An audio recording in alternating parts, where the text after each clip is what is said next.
1 கொரிந்தியர் 12 அதிகாரம் எடுங்க, பைபிளை திருப்பங்க. 1 கொரிந்தியர் 12 அதிகாரம் எடுங்க. 1 கொரிந்தியர் 12 அதிகாரம் வேகமா எடுங்க.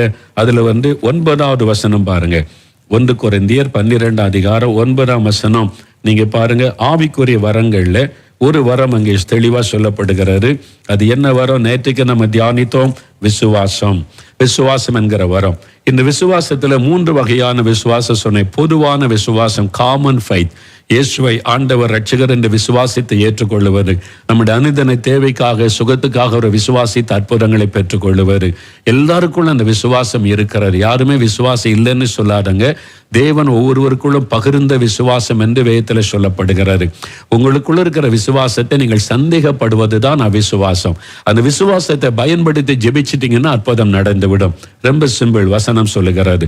2வது ஆவியின் கனி என்கிற அந்த விசுவாசம். ஆவியின் கனி என்கிற விசுவாசம், அது விசுவாசம் என்று சொன்னால் ஃபெய்த்ஃபுல்னஸ், அது உண்மைத்துவத்தை குறிக்க. அது ஒரு கனி, ஒரு சுபாவம், உண்மையாயிருப்பது.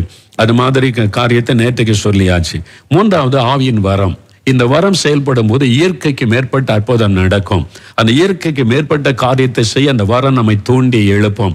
சுகமளிக்கிற அந்த வரமும் அற்புதங்களை செய்கிற சக்தியும் செயல்படுவதற்கு இந்த விசுவாச வரம் ரொம்ப முக்கியம். அது இணைந்து தான் செயல்படும். விசுவாச வரம் முதலாவது எழும்பும் போதுதான் சுகமளிக்கிற வரம் அங்கே வெளிப்படும். விசுவாச வரம் உங்களுக்குள்ள எழும்பும் போதுதான் அற்புதங்களை செய்கிற சக்தி வெளிப்படும். நான் சில உதாரணங்களோடு சொல்லும் போது நீங்க விளங்கிக் கொள்ளுவீர்கள். நேற்றுக்கு சொன்ன இயேசுவின் ஊழியத்திலே இந்த வரம் எப்படி செயல்பட்டது என்று. யோவான் 5 அதிகாரத்தில் 38 வருஷம் வியாதி கொண்ட மனுஷனை பார்க்கிறாரு. நீ விசுவாசிக்கிறியான்னு இயேசு கேட்கவில்லை. அவனும் இயேசுவை கூப்பிடவில்லை. இயேசு யாருன்னே அவனுக்கு தெரியாது. ஆனா இயேசு அவனை எழுந்து உன் படுக்கை எடுத்துக்கொண்ட நட. அவன் உடனே எழுப்பி நடந்துட்டான். எப்படி? இயேசுவுக்குள் இருந்த விசுவாசம். இவன் சுகமாவான் என்ற விசுவாசத்துல இயேசு சொன்ன விசுவாச வார்த்தை அவனுடைய சரீரத்திற்குள்ளே சுகமளிக்கிற வரமா வல்லமையாய் பாய்ந்து செல்லுகிறாரு. உடனே அவன் எழும்பி நடந்தான் என்று பார்க்கிறோம். லூக்கா 7 அதிகாரத்துல நாயின் ஒரு விதவையின் மகன், மரித்து விட்ட மகன், அவங்களுக்கு யாருக்குமே இயேசுவை பற்றி தெரியல. அந்த தாயும் இயேசுவிடத்துல ஜெபிக்கல, ஊராரும் ஜெபிக்கல. ஆனா இயேசு அந்த பிணத்தோடு பேசுகிறார், வாலிபனை எழுந்திரு. அந்த விசுவாசம், இயேசுக்குள்ள இந்த விசுவாசம் வெளிப்பட்டு ஒரு அற்புதம் நடக்கிறது. யோவான் 11 அதிகாரத்துல இயேசு இவனை உயிரோடு எழும்புவான்னு யாருமே விசுவாசிக்கல. நீ விசுவாசித்தால் தேவனுடைய மகிமையை காண்பான்னு சொல்லியும் விசுவாசிக்கல. என்ன நாரி போச்சு சரீரம், 4 நாள் ஆகிவிட்டது. இயேசுக்குள்ள இந்த விசுவாசம், லாசருவே வெளியே வா என்று சொல்லுகிறார். அவன் உயிரோடு எழும்பி வந்தான். இது அந்த இயேசுக்குள்ள இருந்த அந்த விசுவாச வரம் செயல்படும் போது அங்கே அற்புதங்களை செய்கிற சக்தி, சுகமளிக்கிற வரமும் செயல்பட்டு அற்புதம் நடக்கிறது. இதே அப்போஸ்தலர் நடபடிகளுக்கு வாங்க. அப்போஸ்தலர் 3 அதிகாரம் எடுத்துக்கொள்ளுங்க. அப்போஸ்தலர் 3ஆம் அதிகாரத்துல நாம் பார்க்கிறோம், பேதுரும் யோவானும் தேவாலயத்துக்கு போறாங்க. அங்கே பிறவி சப்பானியாக ஒரு மனிதன், 40 வயதுள்ள மனிதன் உட்கார்ந்து இருக்கிறான். இப்பொழுது பேதுரு அவன் மேல கை வச்சு இயேசுவின் நாமத்தில் சுகம் அடைவாயாக அப்படி சொன்னாரா? இல்ல. நீ இயேசு விசுவாசிக்கிறியா நீ கேட்டாரா? கேட்கல. நல்லா கவனிங்க, அந்த அற்புதத்தை பாருங்க. பேதுரு பார்க்கிறாரு, அவன் பிச்சை கேட்கிறான், தர்மம் எடுக்கிறான். யா, என்னால் நடக்க முடியாது, தர்மம் கொடுங்க. பேதுரு உற்று பார்த்து, வெள்ளியும் பொண்ணு என்கிட்ட இல்லப்பா, உனக்கு காசு கொடுக்க என்கிட்ட இல்லை, ஆனா என்கிட்ட ஒண்ணு இருக்குது, இயேசு, அவருடைய நாமத்தின் வல்லமை, நசரேயனாகிய இயேசுவின் நாமத்தில் எழும்பி நடன்னு சொல்லி கையை பிடிச்சு தூக்கி விட்டார். அவ்வளவுதான். ஜெபிக்கல, இயேசு பற்றி சொல்லல, விசுவாசிக்கிறான்னு கேட்கல. அப்ப எப்படி இந்த அற்புதம் நடந்தது? பேதுருவுக்குள் இருந்த விசுவாசம். இதே அவர் பார்த்து இயேசுக்குள்ளே பேதுரை பார்த்திருக்கிறார். பெதஸ்தா குளத்தினருகே படுத்திருந்தவனை எழும்பி நடந்துட்டான். இயேசு மூலமாக இந்த வரம் செயல்பட்டதை பேதுரு கண்ணால பார்த்ததுனால இப்ப ஆவியானவர் பேதுருவை தூண்டுகிறார். பேதுருக்குள்ள அந்த வரம் கிரியை செய்கிறது, விசுவாச வரம். இப்ப அவன் எழும்பி நடப்பான். நீ சொல்லு ஒரு வார்த்தை, எழும்பி நடந்துருவான். அந்த விசுவாச வரம் செயல்பட்ட உடனே ஒரு வார்த்தை தான் சொல்லுகிறார். அவர் ஜெபிக்கல, இயேசுவின் நாமத்தை விசுவாசிக்கிறான்னு கேட்கல. இது அவனுடைய விசுவாசம் அல்ல, அங்கே பேதுருடைய விசுவாசத்தினால் அந்த அற்புதம் நடந்தது. அதுதான் வரம். சில சமயம் வருகிற வியாதிஸ்தருடைய ஜபத்தை வச்சு ஆண்டவர் அற்புதம் செய்வார். அதனால தான் அவர் கேட்கிறார், விசுவாசிக்கிறியா? கேட்டு அற்புதம் செய்கிறார். சிலருக்கு அவர் கேட்கவே இல்லை, அவங்களால விசுவாசிக்க முடியாது. அதனால நம்முடைய விசுவாசம், அந்த வரம் செயல்படும் போது நம்முடைய விசுவாசத்தின் மூலமா அற்புதம் நடக்கும். அதற்கும் நம்மளை பெருமையா நினைச்சிடக்கூடாது. ஏன் வரம் வல்லமன்னி, அவருடைய கிருபை. இந்த வரம் எப்ப செயல்படும்? எல்லா இடத்துலயும் செயல்படாது, எல்லாருக்கும் செயல்படாது. அதை அறிந்து கொள்ளுங்க. எனக்கு விசுவாசம் வரம் இருக்குது, அதனால நான் எல்லாத்தையும் குணமாக்கிறவேன். Don't say like that. அப்படி சொல்ல முடியாது. அதுக்கு பின்னால நான் சொல்றேன் உங்களுக்கு, இந்த வரம் எப்ப செயல்படும், எப்படி செயல்படும், இயேசுக்குள்ள எப்படி செயல்பட்டது, நீங்க தெளிவா அறிந்து கொண்டா உங்களுக்கு விளங்கி விடும். மூன்றாவது ஒரு காரியம் பாருங்க, அப்போஸ்தலர் 9 அதிகாரம் எடுத்துக்கொள்ளுங்க. அங்கே பேதுரு இன்னொரு அற்புதத்தில் ஆண்டவர் பயன்படுத்துகிறார். தொற்காள் என்ற பெண் மரித்து விட்டாள். தொற்காள் என்கிற சீஷி, சாட்சியாய் வாழ்ந்த பெண் மரித்து விட்டாள். நல்ல விசுவாசி சீஷி, அவள் மரிச்சிட்டா. இப்ப அவளை விசுவாசிகள் பேதுருவை கூட்டிட்டு வர்றாங்க. யோப்பா பட்டணத்தில் இருந்த பெண். இப்ப எல்லாரும் வந்து சொல்றாங்க, இந்த பெண்ணை குறித்து நற்சாட்சி கொடுத்த உடனே அவங்களுக்கு என்னன்னா உயிரோட எழும்பணும். அதுக்குதான் அவளை வச்சுட்டு பேதுரு கூட்டிட்டு வந்திருக்கிறாங்க. இப்ப பேதுருட்ட எல்லாம் சொன்ன உடனே 40 வசனம் பாருங்க, அப்போஸ்தலர் 9:40. பேதுரு எல்லாரையும் வெளியே போக செய்து, நல்ல கவனிங்க, பேதுரு எல்லாரையும் வெளியே போக செய்து. இதே மாதிரி ஒரு சம்பவம் இயேசுடைய ஊழியத்துல நடந்துச்சுல்ல.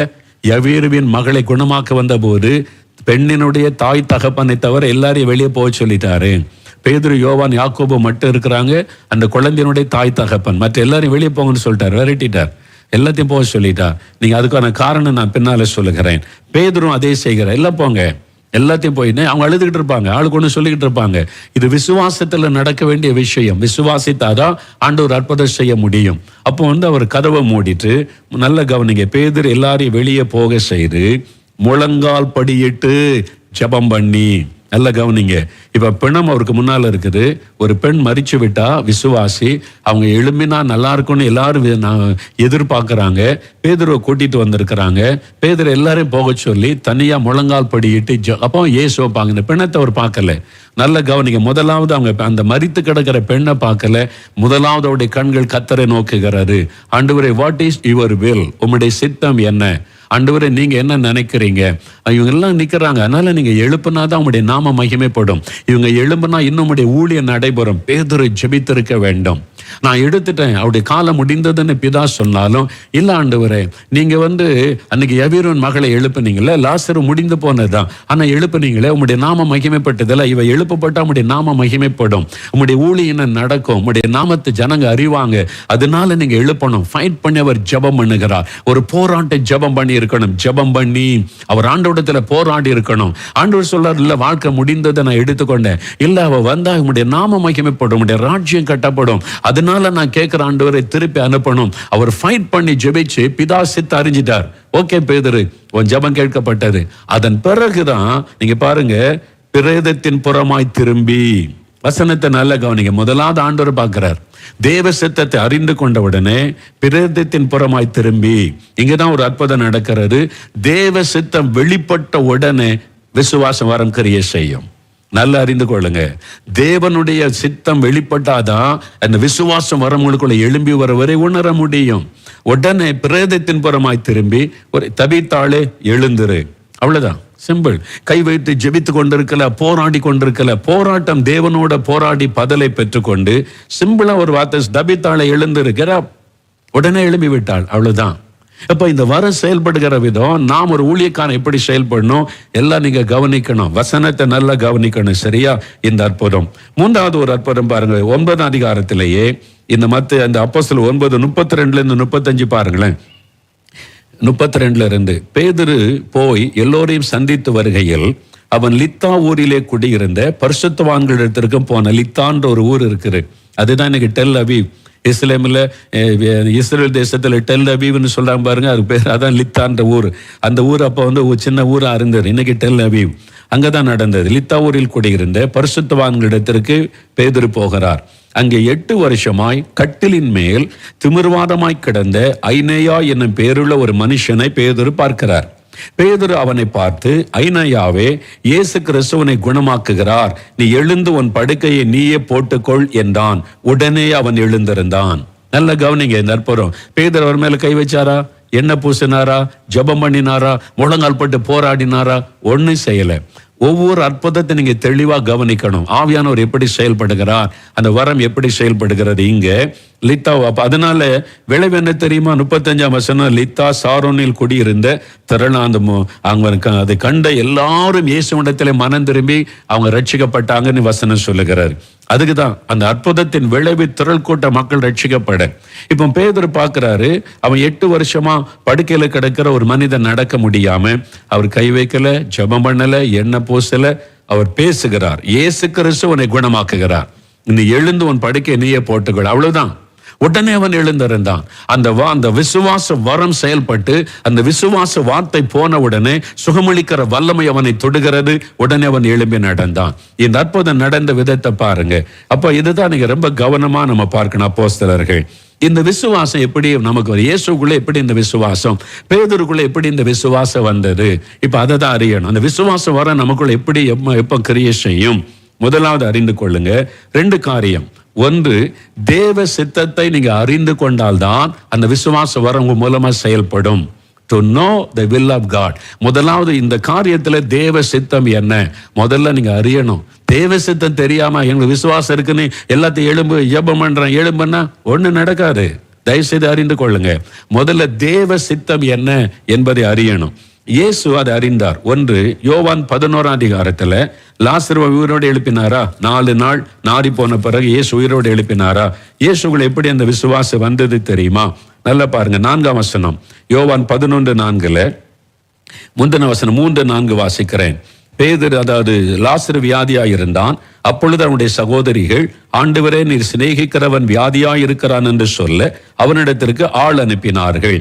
இயேசு அதை கேட்டபோது, இந்த வியாதி மரணத்துக்கு ஏதுவாய் இராமல் தேவனுடைய மகிமை விளங்குவதற்கு ஏதுவாய் இருக்கிறது.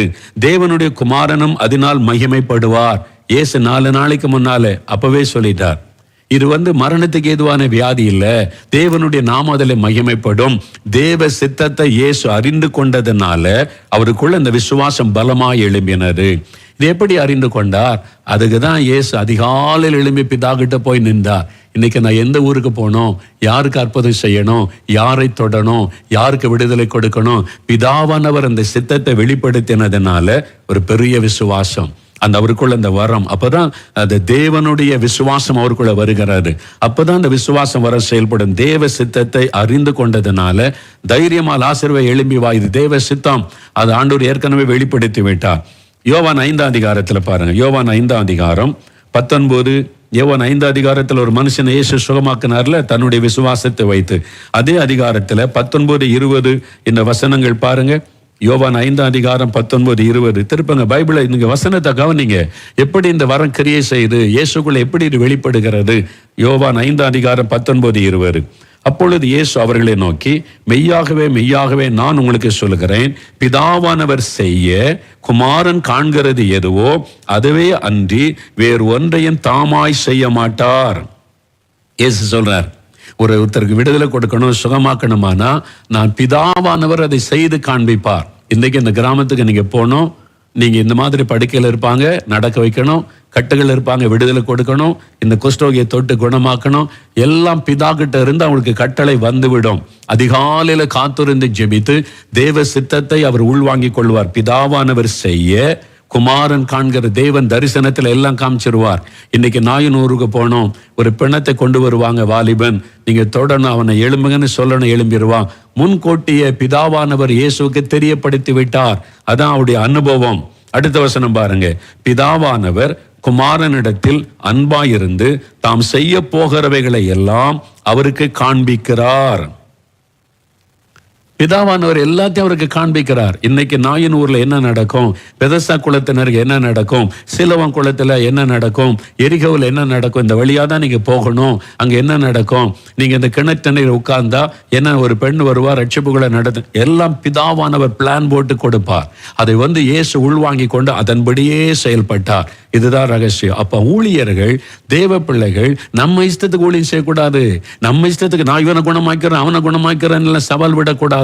தேவ சமூகத்துல காத்திருந்து தேவன் என்ன செய்ய சொல்லுகிறார் என்று கவனிக்கணும்.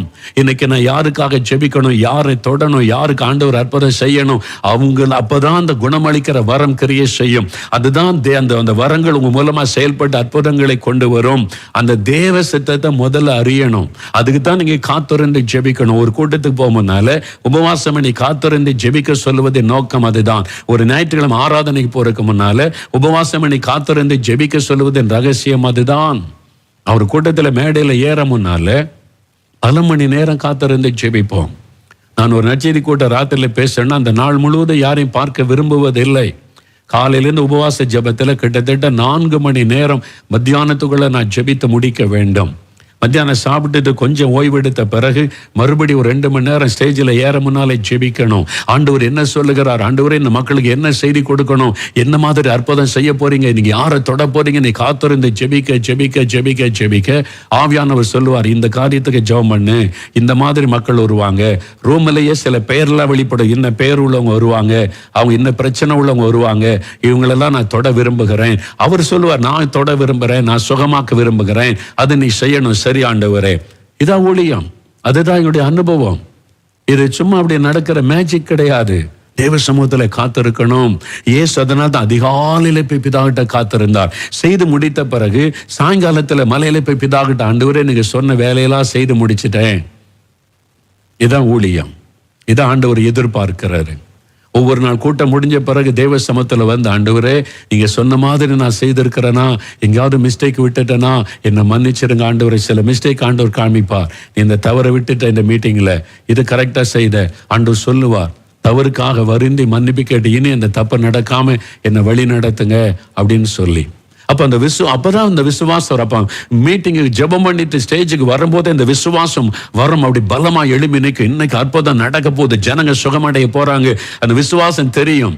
எங்கன்னா ரூம்ல ஜெபிக்கும் போது இயேசு ஜெபத்துல தான் பிதா கிட்ட இருந்து எல்லாத்தையும் அறிந்து கொண்டார்.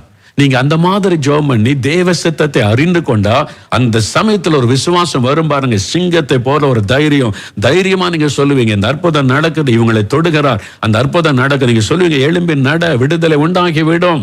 தேவ சித்தத்தை அறிந்து. இந்த கன்னியாகுமரி மாவட்டத்தில் ஒரு ஊழியத்து போயிருந்தோம். நான் ஏற்கனவே சொல்லி இருக்கிறேன், திரும்ப சொல்ற, ஒரு வாலிப தம்பி செயின் போட்டு கொண்டு வர்றாங்க. ஒரு பையன் அவனை முதுகுல தூக்கிட்டு வருகிறான். புத்தளன்ற இடத்துல சில வருஷத்துக்கு முன்னால பயங்கர ஒரு அசுத்தாவி அவனை எங்கெங்கே கொண்டு இந்துக்கள் எங்கெங்கே கொண்டு போயிட்டு அடக்க முடியல, கையில காலில் செயின் போட்டிருக்கிறாங்க. அப்போ அந்த தம்பியை கொண்டு வந்த போது நான் சொன்னேன், அப்பா தர பிரதருக்கு ஸ்பெஷலிஸ்ட் பிசாசை துரத்துறதுக்கு அதுக்குன்னு ஒரு அபிஷேகம் அவங்க பெற்றிருக்காங்க, அவங்ககிட்ட அனுப்புங்க. நீ பிரதர் போய் பார்த்தாங்க. பார்த்துட்டு சொன்னாங்க, இதுக்கு உபவாசத்தை ஜெபிக்கணும், நாளைக்கு நீங்க உபவாசத்தை ஜெபிச்சுட்டு வாங்க, நானும் உபவாசத்தை ஜெபிச்சுட்டு நாளைக்கு வரேன்னாங்க. சரின்னு கொண்டாந்து தூக்கிட்டு நான் பார்த்தேன், ஒரு வாலி பையன் முதுகுல வச்சு அப்படி தூக்கிட்டே போறான். ஏன்னா 2 கையும் காலும் சங்கிலி போட்டிருக்கு, அவன் ஸ்ட்ராங்கான உருவமா இருக்கிறான். அடுத்த நாள் நம்ம கொண்டு வந்துட்டாங்க. அப்பா தரப்பர் வந்தாங்க. வந்தோன்னு கொண்டு கூட்டம் முடிஞ்ச உடனே அவன் தலையில கை வச்சு ஜெபிச்சு பேச ஒன்னும் சொல்ல. நான் பாக்குறேன், சொன்ன சங்க அந்த கட்டை அவுத்து விடுங்கன்றாங்க. அந்த குடும்பத்தார் சொல்றாங்க, அவுத்து விட்டு அவனை அடக்க முடியாது, அவ்வளவுதான், அடிச்சு நொறிக்கிடுவான், நாங்க இவ்வளவு ஸ்ட்ராங்கான சங்கிலி போட்டிருக்கோம். இல்ல, நீங்க அவுத்து விடுங்க, அவனுக்கு விடுதலை ஆயிட்டு, தட்ஸ் ஆல், அவனுக்கு விடுதலை ஆயிட்டு, இயேசுவின் நாமத்தால் அவுத்து விடுங்க, அவ்வளவுதான். அவங்க ஜெபிக்கவும் இல்லை, கை வைக்கவும் இல்லை, போராடவும் இல்லை, அவங்க ஜஸ்ட் சொல்றாங்க அவுத்து விடுங்க, அவ்வளவுதான். அவங்க சொல்றாங்க அவுத்து விட்டா திரும்பி அடக்க முடியாது. இல்ல, நான் சொல்றேன், நீங்க விசுவாசித்து நீ அவுத்து விடுங்க. சங்கிலியெல்லாம் அவுத்து விட்டாங்க. சின்ன பிள்ளையா மாறிட்டான், அப்படியே சின்ன பிள்ளையா மாறிட்டான். பெரிய ஆச்சரியப்பட்டு போனாங்க, என்னங்க நடந்துச்சு, நாங்க எங்கேயும் போய் மந்திரவாதம் அது இதெல்லாம் பண்ண ஒண்ணும் நடக்கல. ஏன்னா அவங்க போய் ஆண்டவர்கிட்ட ஜெபம் பண்ணி தேவனுடைய வார்த்தையை பெற்றுக்கொண்டாங்க. அப்பாதுர பிரதர் போய் ராத்திரி தேவ சமத்தில் உட்கார்ந்து, இப்படி தம்பி வரானா, நான் என்ன செய்யணும் ஆண்டவரே, கர்த்தருடைய வார்த்தை வெளிப்பட்டு விட்டது, நான் இன்னைக்கு அவனுக்கு விடுதலை தந்துடுறேன், அவ்வளவுதான், சிம்பிள். அங்க போராட்டம் ஒண்ணு இல்லை, ஜஸ்ட் ஃபெய்த். அந்த விசுவாசம் வரம் எழும்புது, உடனே விடுதலை, அவுத்து விடுங்க, முடிந்தது. அதான் இயேசுடைய வல்லமை. தேவ சித்தம் வெளிப்படணும். அங்க ராத்திரில கர்த்தருடைய சித்தம் வெளிப்பட்டதுனால தைரியமா அப்பாதுர சொன்னாங்க, அவுத்து விடுங்க, அவ்வளவுதான். வெறும் மாம்ச வைராக்கியத்துல சொல்லுவது அல்ல, தேவனுடைய அந்த வார்த்தையை பெற்று சொல்லுவது. அப்போதான் அந்த விசுவாச வரம் கிரியை செய்யும். தேவ சித்தத்தை அறிந்து கொள்ளுவது. இங்க இயேசு சொல்ற, பிதாவானவர் செய்ய குமாரன் காண், நான் சுயமா எதை செய்வதில்லை, அதுதான் நம்ம செய்ய வேண்டியது. 30வது வசனம் பாருங்க, நான் என் சுயமாய் ஒன்றும் செய்கிறதில்லை, எனக்கு சித்தமானதை தேடாமல் என்னை அனுப்பின பிதாவுக்கு சித்தமானதை நான் தேடுகிறபடியால் இயேசு சொல்லுகிறார், எனக்கு விருப்பமானதை செய்வதில்லை, பிதாவின் சித்தம். அதனாலதான் அந்த தேவ சித்தத்தை அறிந்து கொள்ளும் போது விசுவாச வரம் வல்லமாய் செயல்படுவதை பார்க்கலாம். இதைத்தான் நான் ஏற்கனவே சொன்னதை சொல்றேன். கனடாவில் நடக்க முடியாத ஒரு சகோதரனை எளிமை நடந்தான்னு சொன்னா, அது எப்படி நடந்தது? நான் அவர் மேல கை வைக்கவும் இல்லை, எண்ணெய் பூசவும் இல்லை, நான் மேடையில் இருக்கிறேன், கீழே வீல் சேர்ல இருக்கிறார். நம்மள ஜெபம் நடத்தும் போது திடீர்னு ஆவியானவர் பேசுகிறார், நான் அவனை சுகமாகிட்ட எளிமை நடக்க சொல்லுன்றார். அந்த வார்த்தை வெளிப்பட்டது என் ஆவியில. ஆண்டவர் சொல்றாரு, நான் அவனை சுகமாக்கிட்ட எளிமை நடக்க சொல். இந்த வார்த்தை தேவனிடத்திலிருந்து வெளிப்பட்ட உடனே அப்பதான் நான் கண்ணை திறக்கிறேன். கண்ணை திறந்து பார்த்தா அவர் உட்கார்ந்துருக்க, அவருடைய மனைவி அழுது ஜெபிச்சுக்கிட்டே இருக்கிறாங்க. நான் சொல்லி அவர் நடக்கலைன்னா, அவர் ஒரு இந்து மனிதர், கிறிஸ்தவ கூட்டத்துக்கு ஃபர்ஸ்ட் டைம் வந்திருக்கிறாரு. எனக்குள்ள கொஞ்சம் பயம். அப்ப ஆண்டவர் சொல்றார், நான் சொல்றேன் நீ செய். உடனே ஒரு விசுவாசம், ஆண்டவருடைய வார்த்தை உறுதிப்படுத்தப்பட்டது 2வது முறை. உடனே எனக்குள்ள ஒரு பெரிய விசுவாசம், தைரியம் வந்தது. நான் சொல்ற மேடையில் எழும்பி நடங்க, இயேசுவின் நாமத்தில் இயேசு உங்களை குணமாக்கி விட்டார். நான் தான் சொன்னேன், இயேசு சுகமாக்கிட்டார், எழும்பி நடங்க. இந்த வார்த்தை தான் சொன்னேன். அவருடைய மனைவி கையை பிடிச்சு தூக்கி விட்டாங்க, இயேசு குணமாக்கி விட்டாராம், நீ எழும்புங்கன்னு சொல்லி உடனே நடக்க ஆரம்பித்து விட்டார். எப்படி நடந்துச்சு இந்த அற்புதம்? நான் கை வைக்கவும் இல்லை, ஜெபிக்கவும் இல்லை, எண்ணெய் பூசவும் இல்லை. வார்த்தை பரலோகத்திலிருந்து வெளிப்பட்டாரு. நான் சொன்னேன் விசுவாசத்தோட, அங்கே அற்புத கிரியை செய்ய ஆரம்பித்தாரு. அதான் அற்புதம் நடக்கிற விதம். அதனால ஆண்டவரோடு நம்ம தொடர்புங்க. வரம் எனக்கு இருக்கனால எதையும் செஞ்சிருவேன் அப்படி பேசக்கூடாது. தாழ்மையா ஆண்டவரையே நோக்கி கொண்டிருக்கணும். ரொம்ப கவனம். அது மாத்திரம் நான் சொன்ன இதுக்கு முன்னால மேல்புறம்ன்ற இடத்துல நடக்க முடியாத ஒரு சகோதரரை நாங்க ஜெபித்த போது எழும்பி நடந்தார், சாட்சி சொல்ல வந்தார் என்று. அந்த அற்புதம் எப்படி நடந்தது? நான் வீட்டுக்குள்ள போன உடனே அவருடைய மனைவி பிள்ளைகள் கண்ணீரோடு நிற்கிறதை நான் பார்த்தேன். அவர் படுத்த படுக்கையில் இருக்கிறார். அவங்க எத்தனையோ வைத்தியெல்லாம் பார்த்துட்டு செயலிழந்திருக்கிறார். நான் இருதயத்தில் ஆண்டவருடைய கண்ணீரோட ஜெபிக்கிறேன், ஆண்டவரே ஏழை குடும்பப்பா, இவர் வேலை செய்யாம குடும்பம் எப்படி நடத்த முடியும்? இந்த ஏழை குடும்பத்துக்கு இறங்கும்னு நான் கதறி, நான் ஒரு காலத்துல மரணப்படுக்கையில கடந்த போது சுகமாக்கினீரே, அப்படி நான் ஜெபிக்கும் போது ஆண்டவர் சொன்னாரு, நான் இவனை சுகமாக்குகிறேன், இவன் எனக்கு என்ன செய்வான்னு கேளு என்று சொன்னார். அந்த வார்த்தை வெளிப்பட்ட உடனே எனக்கு தெரிஞ்சுட்டு இயேசு குணமாக்க போகிறார். தேவ சித்தம் தெரிந்த உடனே விசுவாசம் அப்படியே ஏறுகிறது. அந்த விசுவாசம் வரம் செயல்படுகிறாரு. உடனே ஜெபித்த உடனே எளிமையை நடந்து விட்டார். இதுதான் நடக்கிற காரியம். அப்ப விசுவாசம் வரம் எப்ப செயல்படும்? தேவ சித்தம் வெளிப்படும் போது. இதுல நீங்க ரொம்ப கவனம் செலுத்தணும். முக்கியமாக ஒரு சமயம் இது உங்க ஊழியத்தில் நடக்க போகுது, உங்க வாழ்க்கையில நடக்க போகுது. நீங்க இருக்கிற இடத்துல, ஸ்கூல்ல, காலேஜில், உங்க தெருவில் எல்லாம் ஆண்டவர் செய்வார். நீங்க ஜெபிக்கும் போது யாராவது கூப்பிட்டா நீங்க ஜெபிக்கும் போது, நீ போ நான் குணமாக்குவேன்னு சொன்னார். அந்த வார்த்தை விசுவாசித்து போங்க, அற்புதம் நடந்துரும். முதல்ல ஆண்டவரை பாருங்க. முதல்ல எனக்கு வரம் இருக்கு, வல்லமை இருக்கு, பண்ணிடுவேன் அப்படிலாம் பேசாதங்க. முதல்ல கர்த்தரை பாருங்க. பேதுரு ஜெபித்த மாதிரி ஆண்டவரை பாருங்க. இயேசு அதிகாலையிலே பிதாவை பார்த்து விட்டார், தேவ சித்தத்தை அறிந்து கொண்டார், செயல்பட்டார். ஒரு சமயம் பாருங்க, ஆரம்ப காலத்துல ஒரு நாள் ராத்திரி 11 மணி இருக்கும். என் ஊழியத்தில் இருக்கிற சகோதரர் கதவை தட்டினார், வீட்டு கதவை. என்ன பிரதர்னு கேட்டேன். ஒரு குடும்பத்தார் வந்திருக்கிறாங்க, ஒரு தகப்பன் வந்திருக்கிறாரு, அவங்களுடைய மகன் ஆஸ்பத்திரியில மரண போராட்டத்தில் இருக்கிறான், ஜெபிக்க வரன்னு கூப்பிடுறாங்க அப்படின்னு. கிட்டத்தட்ட நடுராத்திரி 11:11. அப்ப எனக்கு யோசனை, இங்க வைத்து ஜோமணி அனுப்பிடலாமா? இங்கிருந்து நாசரேத்து அங்க போனோம், 4 மாடியில இருந்து. நடுராத்திரி நேரம். நான் சொல்ல, இங்கேருந்து ஜோமணி அனுப்பிடலாமான்னு யோசிக்கிறேன்.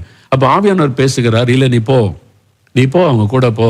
ஆண்டவர் போ அப்படின்னு சொல்லிட்டாருனால ஏதோ செய்ய போறான்னு அர்த்தம். அதுதான் தேவ சித்தம். ஆண்டவர் போன்னு சொன்னதுனால சரி கொஞ்சம் இருங்க நான் வரேன்னு சொல்லி நான் ட்ரெஸ் எல்லாம் மாற்றி கொண்டு பைபிள் எடுத்துக்கொண்டு போனேன். காரில் போகும்போது தான் அந்த ஐயாட்ட கேட்டபோது, வாலிப மகன் மருந்து குடிச்சிட்டான், பாய்சன் பண்ணிட்டான், தற்கொலை பண்ணுறதுக்கு. இப்போ உயிர் ஊசல் ஆடுது. டாக்டர் சொல்கிறாங்க 24 hours கழிச்சு தான் ஏதாவது சொல்ல முடியும், அவன் மரண போராட்டம்னு சொல்லி. அவருடைய தகப்பனார் ரட்சிக்கப்பட்டவர், குடும்பம் நல்ல ஜெபிக்கிற குடும்பம். அந்த மகன் ரட்சிக்கப்படலை. அவருக்கு ரொம்ப துக்கம், எவ்வளோ பெரிய மனவேதனையில் ஒரு குடும்பத்தில் வாலிப பையன் மரண போராட்டம். நானும் ஒரு சகோதரி ஊழியத்தில் குருஸ் மாசிலாமணின்னு இருந்தாங்க, இப்போ தனி ஊழியம் செய்கிறாங்க. அவங்கள்ட்ட கேள்வி, நாங்கள் 2 பேர் தான் போயிருக்கிறோம். நாங்கள் போய் நிற்கிற அந்த படுக்கையில் அவனுடைய உயிர் அப்படியே ஊசலாடுது. அவங்க ட்ரீட்மெண்ட் கொடுத்துக்கிட்டே இருக்காங்க.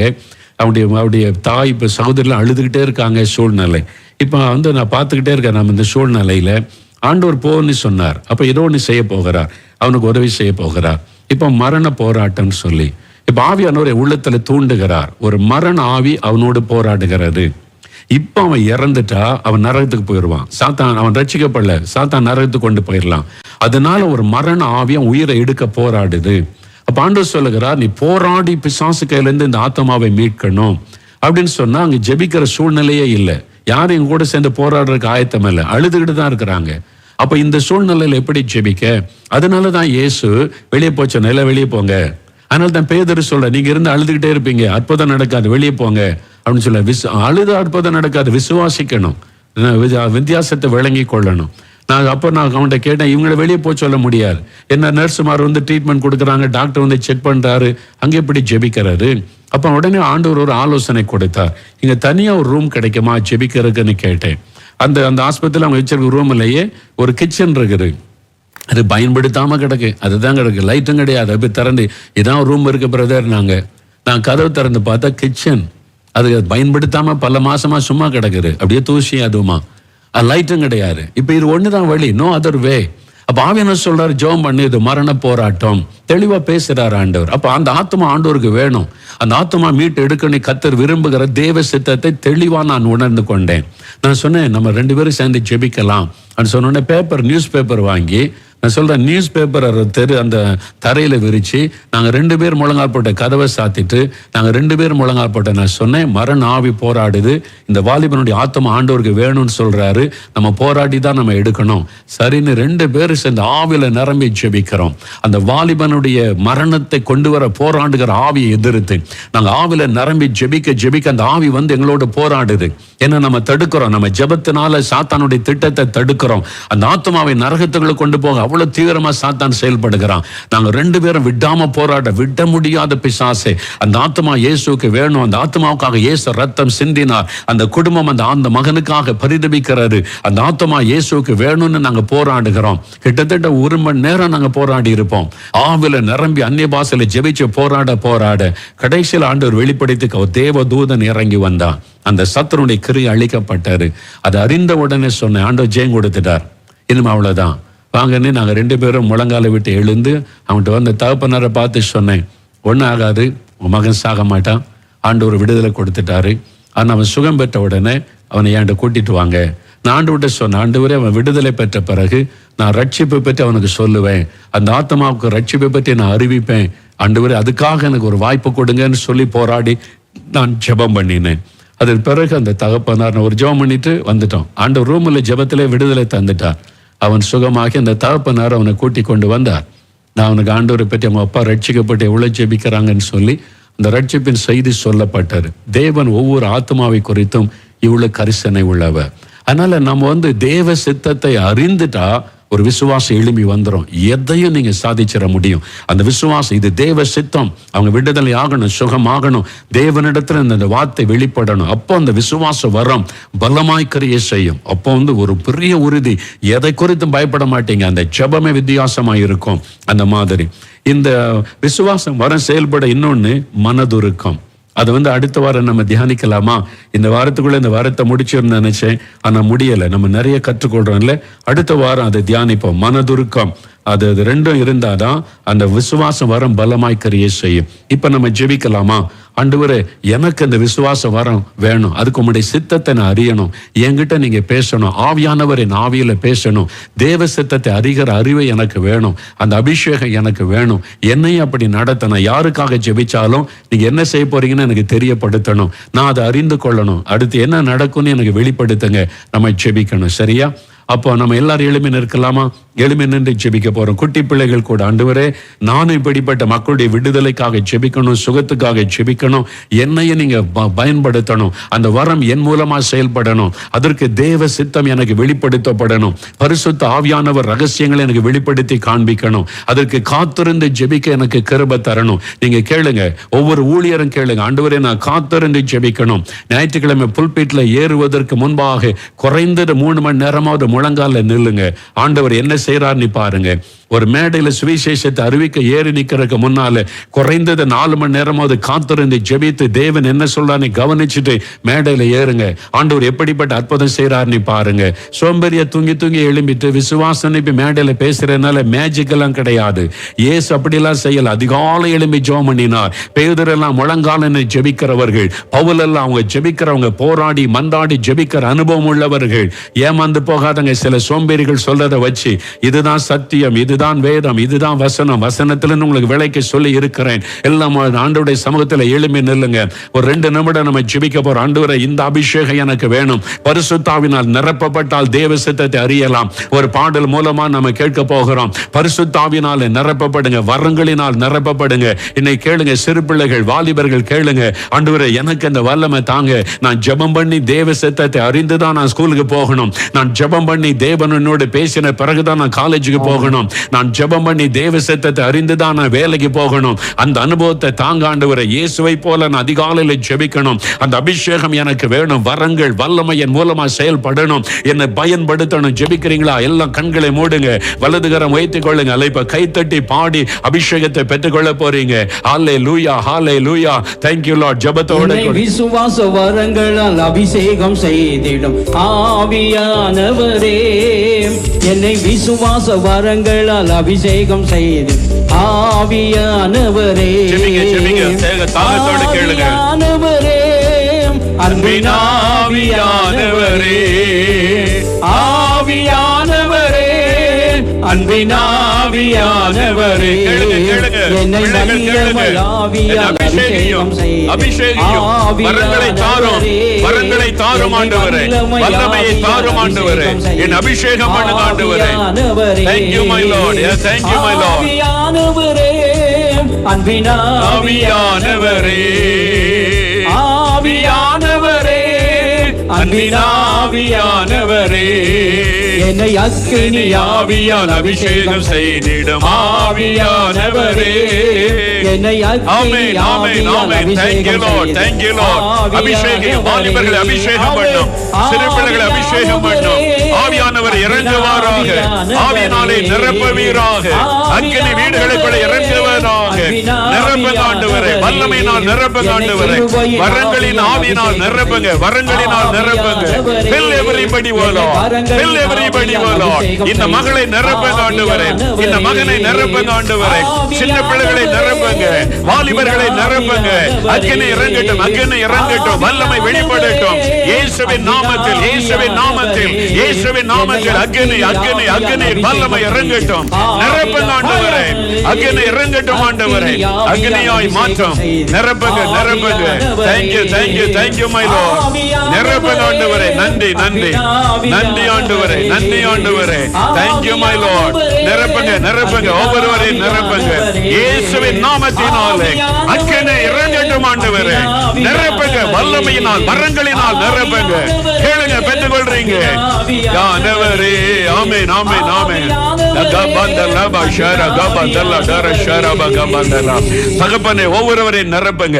எல்லா மாம்சமான யாவர் மேலே ஆவியை ஊற்றுவேன் என்று சொன்னீரே, இந்த சிறு பிள்ளைகள் மேல் ஆவியை ஊற்றுங்க, வாலிபர்கள் மேல் ஆவியை ஊற்றுங்க, ஒவ்வொரு சகோதர சகோதரிகள் தாய் தகப்பன் மேல் ஆவியை ஊற்றுங்க, ஒவ்வொரு ஊழியரை வரங்களினால் நிரப்பி வல்லமையா பயன்படுத்துங்க ஆண்டவரே. அற்புத அடையாளங்கள் சபைகளிலே நடக்கட்டும், வீடுகளுக்குள்ளே நடக்கட்டும், தெருக்களிலே நடக்கட்டும். உம்முடைய பிள்ளைகள் படிக்கிற இடத்துல, வேலை செய்கிற இடத்துல எல்லாம் இந்த பிள்ளைகள் மூலமாய் அற்புதங்கள் அடையாளங்கள் இயேசுவின் நாமத்தில் நடப்பதாக. அற்புதங்கள் விடுதலைகள் உண்டாவதாக. குணமளிக்கிற வரம், விசுவாச வரம் அவளுக்குள்ளே பலமாய் கிரியை செய்யும்படி அபிஷேகத்தின் வல்லமையினாலே நிரப்புங்க. தேவ சித்தத்தை அறிந்து கொள்ளுகிற அபிஷேகத்தை கொடுப்பீராக. ஆண்டவர் பேசுகிறதை அறிந்து கொள்ளுகிற அந்த அனுபவத்தை பிள்ளைகளுக்கு தாரும், ஒவ்வொருவருக்கும் தாரும். இப்பொழுது அபிஷேகம் பண்ணும். ஒவ்வொரு குடும்பமும் அற்புதம் நடக்கிற இடங்களாய் மாறட்டும். ஒவ்வொரு கிறிஸ்தவ வீடுகளும் ஆண்டவருடைய வல்லமை வெளிப்படுத்துகிற இடங்களாய் மாறட்டும் இயேசுவின் நாமத்தில். அந்த வீட்டுக்குள்ளே வருகிறவர்கள் சுகமடையட்டும், வீட்டுக்குள்ளே வருகிறவர்கள் விடுதலை அடையட்டும், அற்புதங்கள் நடக்கட்டும். ஒவ்வொரு வீட்டையும் அப்படி மாற்றம் ஆண்டவரே. ஒவ்வொருவரையும் அக்னியாய் பயன்படுத்தும். நீர் நிரப்பினதற்காய் ஸ்தோத்திரம், அபிஷேகத்தை கொண்டிருக்கிறதற்காய் ஸ்தோத்திரம். அபிஷேகம் பெற்று பேசி அந்நிய பாஷை பேசுறவங்க தொடர்ந்து பேசிக்கொண்டே இருங்க, தொடர்ந்து ஆண்டவரை துதித்துக் கொண்டே இருங்க. ஹல்லேலூயா, ஹல்லேலூயா. அடுத்த வாரம் நாம் சந்திக்கும் போது இன்னும் அறிந்து கொள்ளுவோம். இந்த புரோகிராமை ஸ்பான்சர் பண்ணின குடும்பத்தை கர்த்தர் ஆசீர்வதிக்கட்டும். தகப்பனே, உம்முடைய வரங்களினால் வல்லமைகளினால் உம்முடைய பிள்ளைகளை நிரப்பினீர், அபிஷேகம் பண்ணி விட்டீர். சிறு பிள்ளைகள் வாலிபர்களை நீர் அபிஷேகம் பண்ணி எழுப்ப ஆரம்பித்து விட்டீர். நன்றி. ஒவ்வொரு குடும்பத்தையும் பயன்படுத்தும். இந்த நிகழ்ச்சியை ஸ்பான்சர் பண்ணி இந்த ஊழியத்துக்கு உதவியாக இருக்கிற குடும்பத்தை ஆசீர்வதியும். அந்த குடும்பத்திலே தேவ சமாதானம், ஆசீர்வாதம் நிலைத்திருக்கட்டும். அவருடைய வருமானங்களை ஆசீர்வதியும், அவருடைய தேவைகளை சந்தியும். இந்த நிகழ்ச்சியை உலகமெல்லாம் கொண்டு செல்லுகிற சத்தியம் தொலைக்காட்சி ஆசீர்வதியும். ஹோலி காட் டிவியை கர்த்தர் ஆசீர்வதியும். கேபிள் டிவி நடத்துகிற சகோதரர்களை சகோதரிகளை ஆசீர்வதியும். உதவி செய்கிற எல்லாரையும் ஆசீர்வதியும். இயேசு உடைக்கிறார் மீடியா டீமை கர்த்தர் ஆசீர்வதியும். இயேசுவின் நாமம் தொடர்ந்து மகிமைப்படட்டும். எல்லா மகிமை இயேசு ராஜாவிற்கு செலுத்துகிறோம். நான் அப்பிரயோஜனமான ஊழியக்காரன், கடமை மாத்திரம் செய்தேன். எல்லா மகிமையும் இயேசு ராஜாவிற்கு மாத்திரம் உண்டாகட்டும். இயேசுவின் நாமத்தில் ஜெபிக்கிறோம் பிதாவே. ஆமென், ஆமென். என் ஆத்துமாவே கர்த்தரை ஸ்தோத்திரி, என் முழு உள்ளமே அவருடைய பரிசுத்தமுள்ள நாமத்தை ஸ்தோத்திரி. என் ஆத்துமாவே கர்த்தரை ஸ்தோத்திரி, அவர் செய்த சகல உபகாரங்களை மறவாதே. ஆமென், ஆமென்.